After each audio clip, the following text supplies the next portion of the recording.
Bien, doctora, vamos a dar inicio entonces a la ponencia. Buenos días a todos los participantes. Les damos la bienvenida desde el Ministerio de Salud y la Dirección de Infosalud. Bienvenidos a esta telecapacitación donde hablaremos el día de hoy sobre todo lo que debes saber sobre la enfermedad de Fabry. Esta ponencia está a cargo de la doctora Milana Trupnikova, especialista genética médica, jefa del Servicio de Genética del Instituto Nacional de Salud del Niño del Ministerio de Salud. Antes de iniciar, les indicamos que estamos compartiendo en el chat el registro de asistencia y los invitamos también a enviar sus preguntas a través de la plataforma Zoom y el canal de YouTube Telesalud Minsa Telecapacitaciones para absolverlas al final de la ponencia. Bien, doctora Milana, quedamos atentos a su exposición. Buen día, muchas gracias por la invitación. Hoy vamos a hablar sobre enfermedad Fabry. Ah, sorry. Hablando sobre la importancia de esa enfermedad, que es error innato de metabolismo de almacenamiento. Hay varios tipos de errores en el metabolismo. En este caso es una de las enfermedades lisosomales, donde se almacena algún substrato no procesado. Y dentro de ese grupo de enfermedades es la enfermedad más frecuente de enfermedades lisosomales. Hay distintos tipos de evaluación de incidencia, de prevalencia de esta enfermedad. Varía mucho entre 1 a 5 en 10.000 habitantes, ¿no? Entonces, europeos dan mayor incidencia de esta enfermedad. En Taiwán, en screening neonatal, han detectado unas formas un poco más leves de enfermedad, incidencia más alta aún, pero podemos imaginar que en Perú debe haber entre 280 hasta posiblemente 11.000 afectados con formas de esta enfermedad. Por eso es enfermedad rara, pero es bastante importante. ¿Por qué es importante? No solo porque es relativamente más frecuente, sino, como digo, es error en alto metabolismo que sí existen tratamientos para su manejo. Acá tenemos código C10 y de Orphan para esa condición. Entonces, en primer lugar, tenemos que hablar las causas y mecanismos cómo se genera la enfermedad. El gen, GLA, que codifica alfa-galactosidasa, se encuentra en cromosoma X. ¿Qué significa? Que, para patrón de herencia, cuando un gen se encuentra en cromosoma X, significa que varones, ya que reciben solo un cromosoma X, van a estar siempre afectados al haber heredado esa variante. En caso de mujeres, esto es muy interesante porque no vamos a tener presentación de enfermedad en todas las mujeres, y cuando hay presentación de enfermedad en las mujeres, su grado puede variar desde expresión mínima de enfermedad más leve hasta enfermedad de manifestaciones prácticamente clásicas. ¿Por qué sucede esto? Nosotros, siendo mujeres, tenemos dos cromosomas X. Una de ellas heredamos de padre y una heredamos de madre.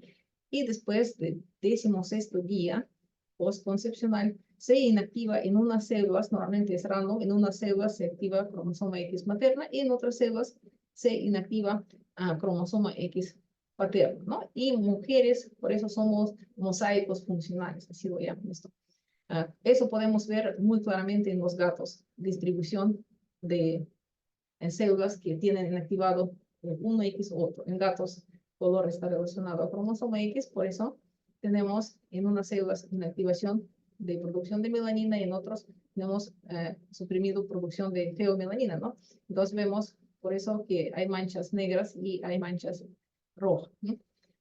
Entonces, en nosotros eso no se nota, pero no significa que no estamos en sí. Y a veces esta expresión puede cambiar. Puede ser que inactivamos prácticamente todos cromosomas X que tienen variante patogénica, y en este caso, mujer no va a presentar ningún síntoma. Pero puede ser que hay cierto grado, ciertas células sí tienen activación de cromosoma X con variante patogénica, y en este caso esas mujeres dicen hasta 80% de casos pueden presentar síntomas de distintas gravedades, pero normalmente gravedad en mujer es mucho menos que en varón y presentación de enfermedad es mucho más tardía.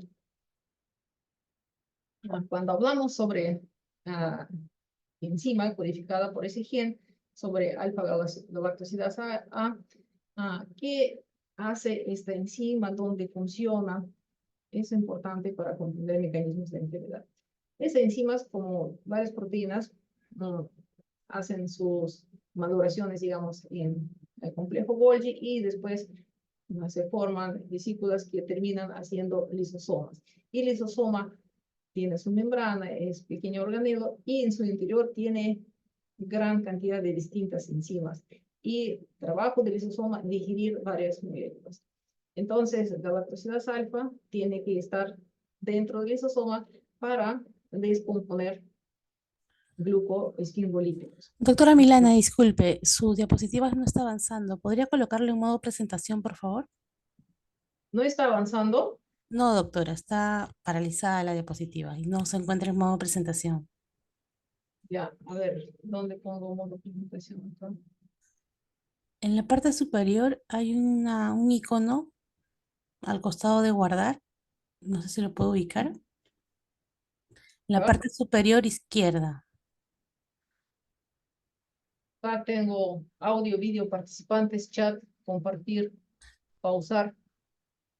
Ingrese a la diapositiva. En la parte superior donde dice PowerPoint.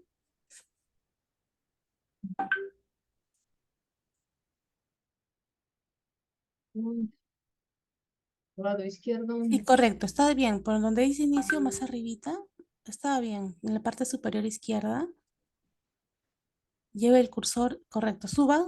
Ujú, Ya, exacto, presentación del principio. correcto, doctora. Ya, ahora se avanzó, o sea, nunca se avanzó ni una diapositiva.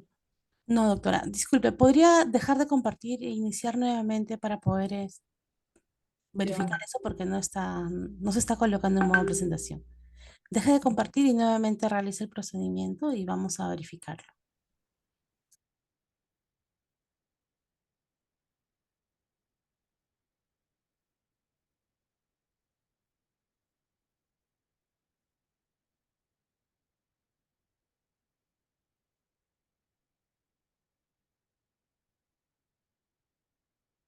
Ahora están cambiándose diapositivas. Ahora sí se puede compartir. Sí, ahora sí, correcto, doctora. Están cambiando, ¿no? Sí. Bueno, ya lo siento. Entonces, estos son diapositivas que ya pasaron. Entonces, estamos aquí.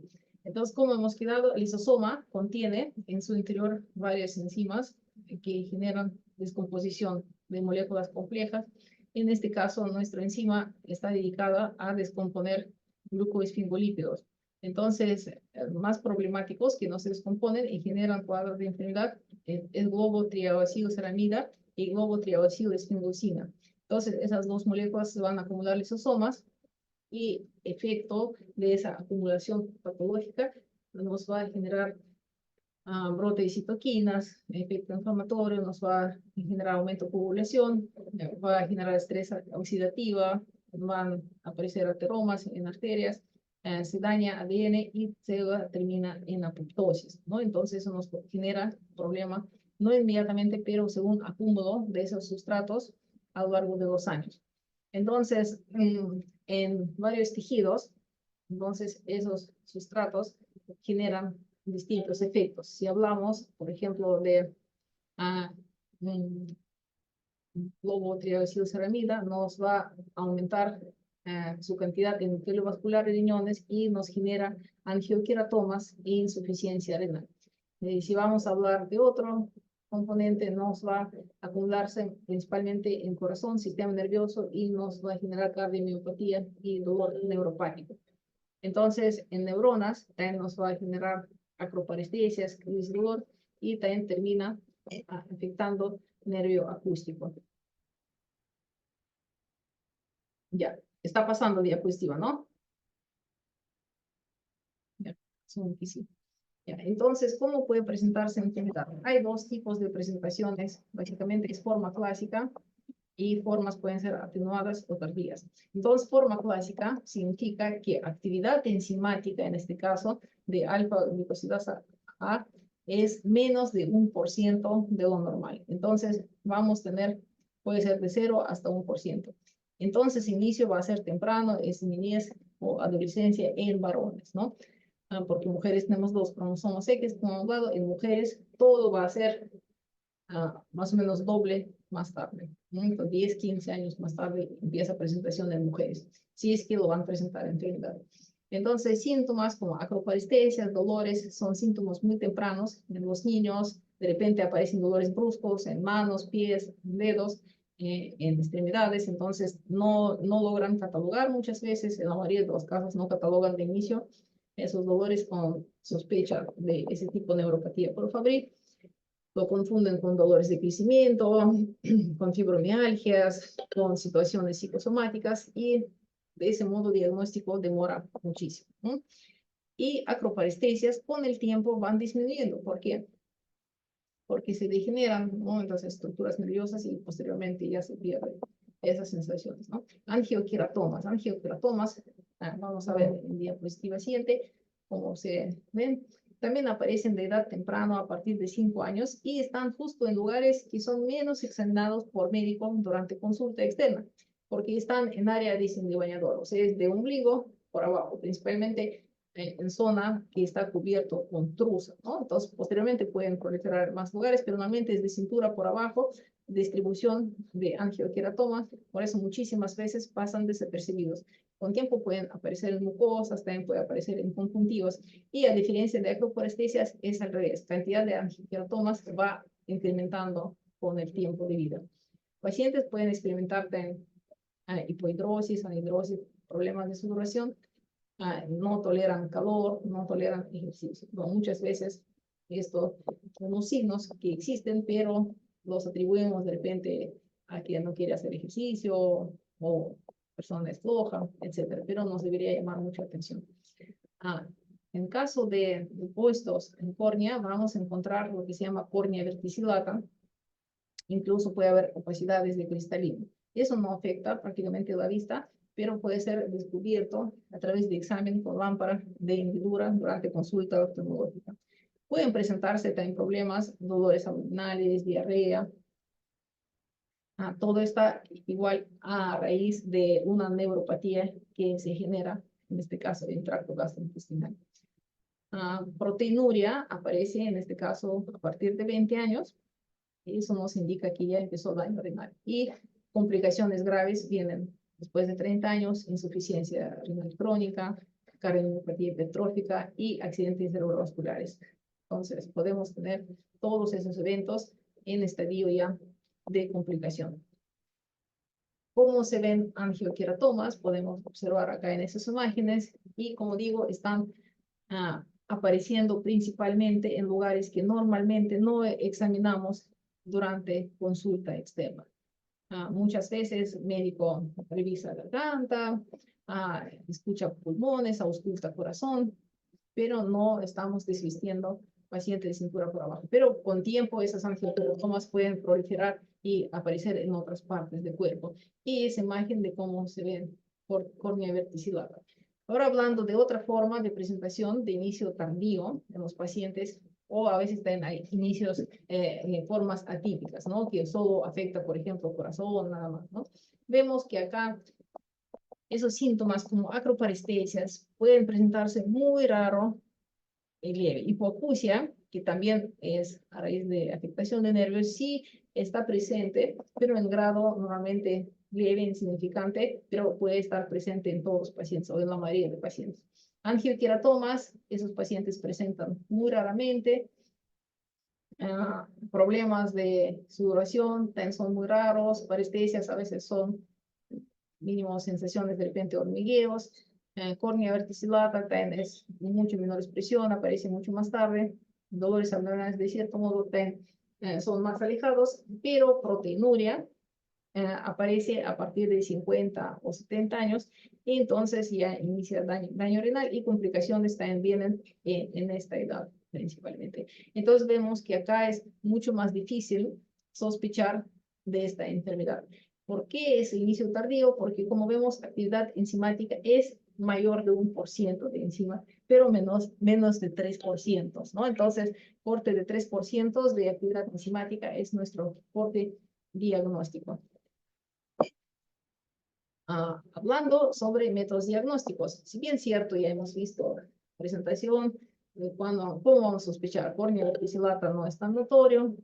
De repente, para nosotros, angioqueratomas no son algo ultra específico que solo se ve en enfermedad de Fabry, pero ya si lo sospechamos, ese diagnóstico, y más aún si tenemos antecedentes familiares, varios varones de repente afectados, entonces tenemos que confirmar nuestras sospechas con las pruebas enzimáticas y genéticas, ¿no? Entonces, empezamos con solicitud de actividad enzimática en leucocitos.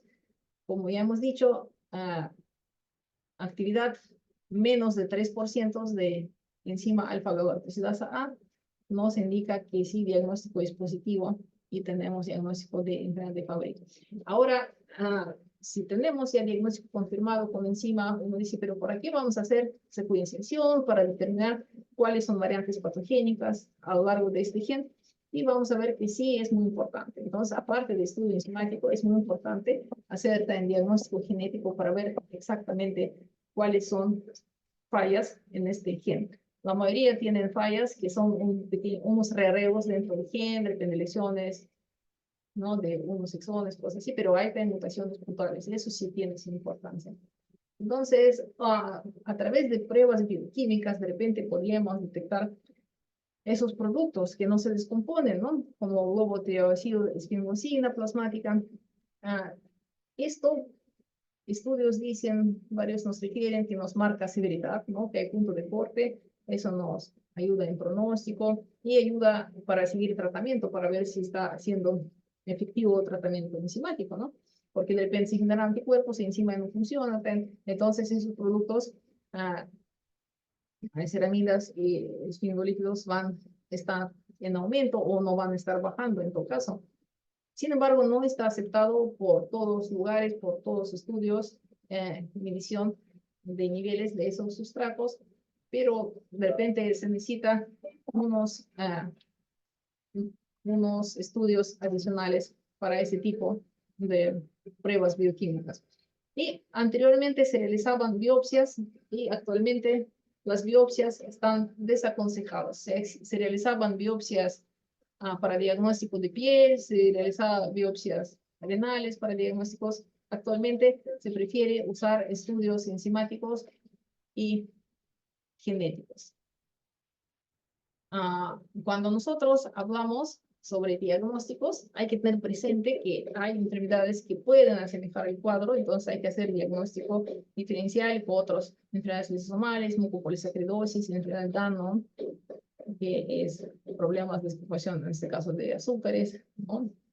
Que pueden cursar también con miocardiopatía hipertrófica. También hay otras condiciones genéticas que generan hipertrofia de miocardio, como variantes de unas miosinas, mismo amiloidosis, neuropatía hereditaria por amiloidosis por transtiritina. Entonces, todo esto son, digamos, factores que nos pueden desviar del camino, esas presentaciones de esos cuadros. Y mismos angiokeratomas.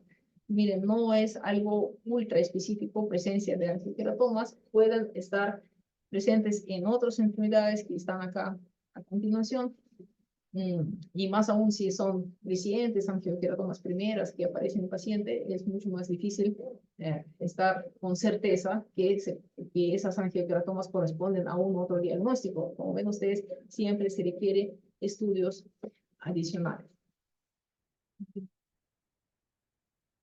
Entonces, como ya estamos más o menos entendiendo los mecanismos, cómo se genera acúmulo de ese sustrato y cómo afecta órganos y sistemas, qué formas tenemos, ahora podemos hablar de tratamiento. Entonces, más entendible cómo podemos actuar en ese proceso patológico para mejorar condición del paciente o en todo caso frenar el proceso que ya se dio antes del diagnóstico. Entonces, acá vemos en esa imagen el lisosoma, ¿no? Es complejo de Golgi, entonces vemos que el lisosoma tiene que ingresar, ¿no? Alfa-galactosidasa A, que nos va a descomponer todos esos productos termina con sfingomielina, que posteriormente otra vez se transporta al complejo Golgi y se sintetizan otra vez nuestros esfingolípidos, nuestras ceramidas. Entonces, ¿cómo podemos actuar? Por un lado, podemos, claro, recuperar existencia de alfa-galactosidasa A, y en este caso, ¿qué hacemos? Terapia enzimática de reemplazo. No tenemos síntesis de esa enzima, o está fallado, no funciona, entonces, ¿qué vamos a indicar al paciente? Tratamiento enzimático. Otra forma, han visto que más o menos mitad de pacientes con Fabry tienen síntesis de enzima, pero es inestable y se descompone en el trayecto y no logra actuar descomponiendo sustrato. En este caso, hay una lista de mutaciones que nos permite tratamiento con chaperón, ¿no? Que nos puede estabilizar esa enzima para que no se degrade y ejerce su función y así mejora condición de pacientes. Entonces hemos visto cómo podemos actuar en proceso que enzima pueda descomponer sustrato. Pero hay otra ruta.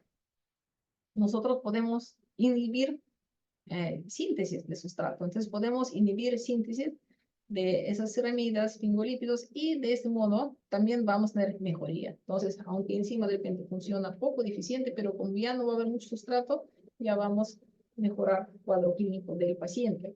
Entonces, cuando hablamos sobre terapia de reemplazo enzimático, hay galactosidasa alfa y beta, pero la beta fue Fabrazyme, que fue aceptado no solo por EMA, también aprobado por FDA.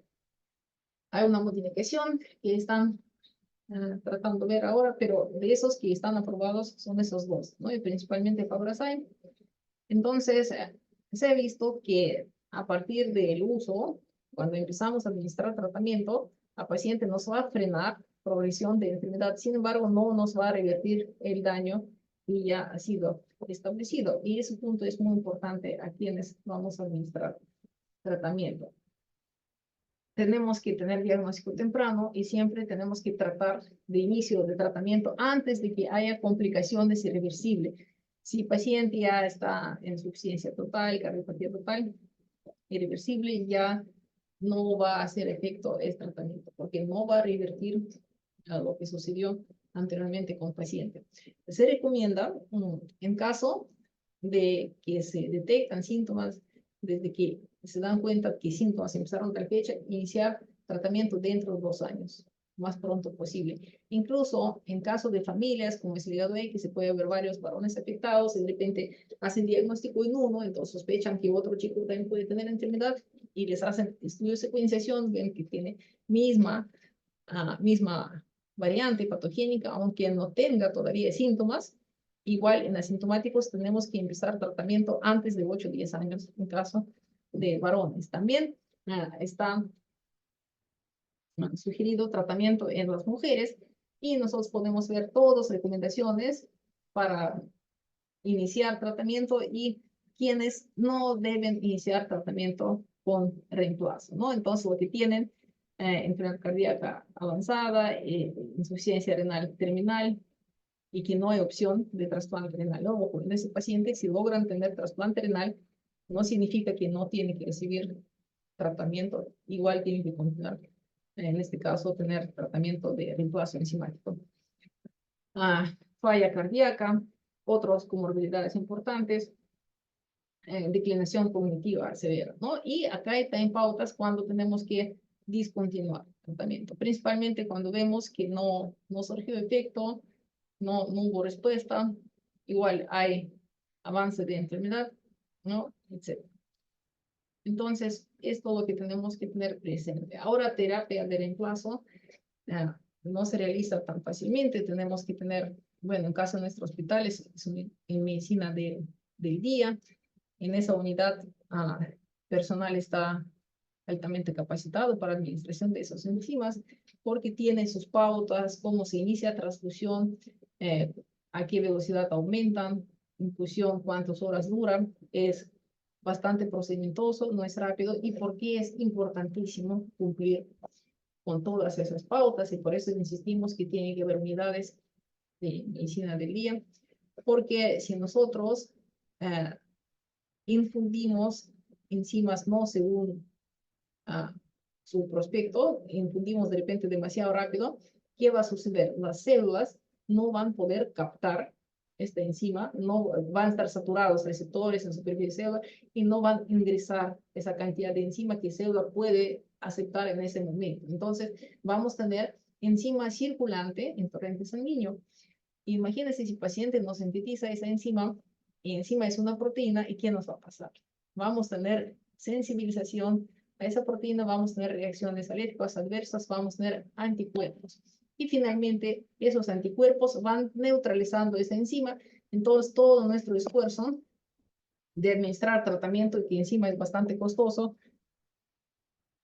es en vano, ¿no? Vamos a gastar mucho y no generamos ventajas al paciente. Por eso, lo que hemos visto antes, se recomienda estudios para ver cómo bajan niveles de sustrato en la sangre, para ver si está funcionando el tratamiento o no. O puede ser que no han hecho estudio, pero vemos que en general está progresando, entonces de repente ya se neutraliza esa enzima y tenemos que cortar el tratamiento. Entonces, si hay personal que no cumple con protocolo, administra en cantidades no razonables para ese medicamento, cómo tienen que actuar, vamos solo a generar, digamos, daño al paciente. Entonces, no es administración cualquiera, ¿no? Es una infusión bastante especial. Ahora, otro tipo de tratamiento que está emergido ya es terapia que es por vía oral con chaperones. ¿Qué son chaperones? No, no tenemos idea que es acompañante, es cierto, ¿no?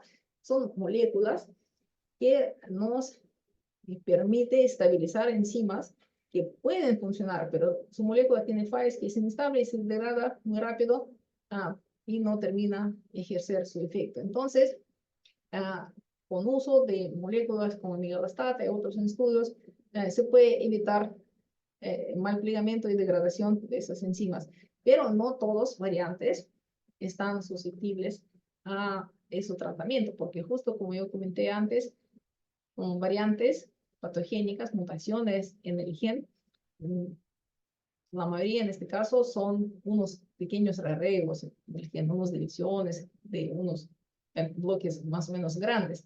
En este caso no va a funcionar tratamiento con chaperones, pero para muchas mutaciones puntuales sí. Entonces, de diferentes estudios, de diferentes poblaciones, ven que hasta 50% de variantes patogénicos en el gen pueden estar susceptibles, como dicen, a menos o amenables, ¿no? En inglés, para ser tratados con tratamiento de chaperones. Y mire, ¿cuál es la ventaja? No es que sean baratos chaperones, sin embargo, es vía oral. Ya no necesitamos medicina del día, no necesitamos tanto complicación para administración de medicamento y se ha visto que hay menos complicaciones, ¿no? Menos complicaciones, no hay reacciones alérgicas, etcétera, etcétera. Y efecto es compatible con terapia de reemplazo enzimático. Tiene muchas ventajas, ¿no? Y en efecto no está peor que administrar enzima directamente, pero vemos que acá no todos los pacientes van a estar sujetos a recibir ese tipo de tratamiento. Reducción de sustrato, ¿no? Es otro punto que hemos visto en nuestro esquema, ¿no? De tratamientos inicial. ¿Qué otra opción? Si retener, que se sintetice más sustrato. Y vemos que hay medicamentos que ya están, lo que hemos visto, que están acá, y hay medicamentos como lucerastat, neglustat, que están en investigación, ¿no? Pero también la administración va a ser oral, entonces trae bastante ventajas y reduce bastante acúmulo, se tiene efectos positivos, pero aún así están en sus ensayos clínicos en investigación. Acá tenemos también dos otras enzimas que están en investigación. Uno es de la planta y otra es de líquido. No, de musgo, disculpe, de musgo, ¿no? El musgo es en inglés moss, ¿no? Entonces, esos enzimas parece que tienen buen efecto y son bastante tolerables y incluso de repente tienen menos complicaciones de anticuerpos, etc. Entonces, vemos que hay una serie de medicamentos que están desarrollándose para esa condición. Y otro punto, casi siempre todos las enfermedades tenemos que terapia higiénica. Entonces, ¿qué opciones tendría terapia higiénica? Por un lado, podríamos extraer sus propias células madre del paciente, editarlos, que puede ser con virus insertando el gen, u otra opción es ahora que de repente con enzima CRISPR-Cas corregir el gen, pero obviamente CRISPR-Cas no va a funcionar en rearreglos de los genes, ¿no? Como ya hemos visto, mitad de pacientes tienen mutación puntual y otra mitad tienen de repente rearreglos grandes donde no va a funcionar esto y vamos a tener inserción con virus. ¿Ya? Y otra opción es directamente administrar terapia higiénica a pacientes con adenovirus, ¿no? Que todo tiene su pro y su contra. Y también hay otra ruta que de repente usar pequeños, digamos, capsulitas de lípidos que funcionan como nanopartículas y dentro de esas nanopartículas está RNA mensajera que en este caso captada por las células se va a liberar, ese RNA mensajero se va a sintetizar enzima funcionante en citoplasma de célula y entonces también vamos a tener efecto positivo, pero está todavía eso en ensayos y todavía no está disponible comercialmente. Y no olvidemos que obviamente manejo es sintomático para todas las condiciones en esta enfermedad. Entonces, ¿cuál es la conclusión de nosotros? Tenemos que tener sospecha oportuna. Sospecha oportuna, aparte de hallazgos que pueden ser mínimos en paciente, y siempre nosotros recalcamos que es muy importante tener antecedentes familiares, porque cuando, por ejemplo, se ha hecho en Perú estudios, por ejemplo, pacientes en hemodiálisis, y hay familias enteras, hay 3, 4 familiares que están en hemodiálisis. Eso ya no es casualidad, entonces siempre nos tiene que llamar atención a familiares afectados, heredograma, y en este caso nos va a ayudar a hacer nuestra sospecha diagnóstica. Diagnóstico enzimático, Sanofi hace detección gratuita, ¿no? De déficit de funcionamiento de enzima, y diagnóstico genético, como hemos visto ahora, es indispensable, ¿no? Entonces, diagnóstico genético en nuestro hospital se realiza secuenciación de exoma, entonces sí se puede acceder por el CIS en forma gratuita. Entonces, si nosotros detectamos oportunamente en ese paciente, diagnosticamos enfermedad, podemos acceder a tratamiento en forma oportuna, ¿eh? Y evitar esa falla multiorgánica, preservar la vida a los pacientes en tiempo, digamos, razonable, tiempo de vida esperada, mejorar calidad de vida, ¿no? Y como digo, obviamente eso nos permite diagnosticar en los familiares esa enfermedad y es mejor si son formas todavía subclínicas, preclínicas. En este caso, tratamiento va a ser de gran provecho. Más temprano iniciado tratamiento de esa condición, mejor efecto va a ser y va a mejorar calidad y longevidad de estos pacientes. Si tienen algunas preguntas.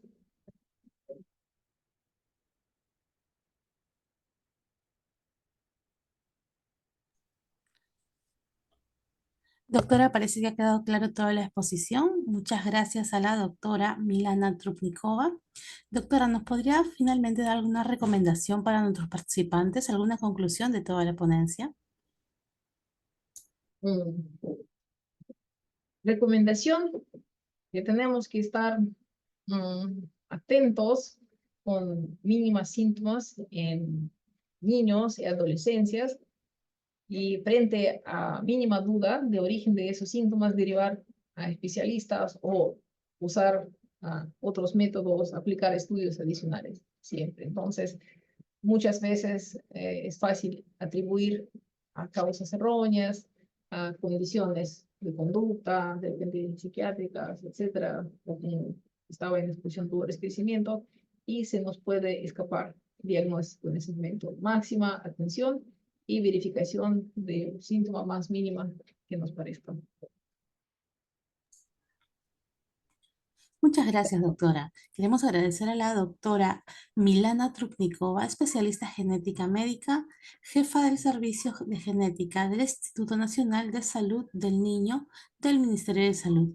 Muchas gracias, doctora. Ha sido un gusto tenerla con nosotros y esperamos que nos pueda volver a acompañar en una siguiente oportunidad. Gracias. Hasta luego. Agradecemos también a todos nuestros participantes y recuerden suscribirse en nuestro canal de YouTube Telesalud Minsa Telecapacitaciones y visitar también nuestras redes sociales para mantenerse informados sobre las próximas actividades educativas. Muchas gracias, doctora, y muchas gracias a los participantes. Que tengan un lindo día.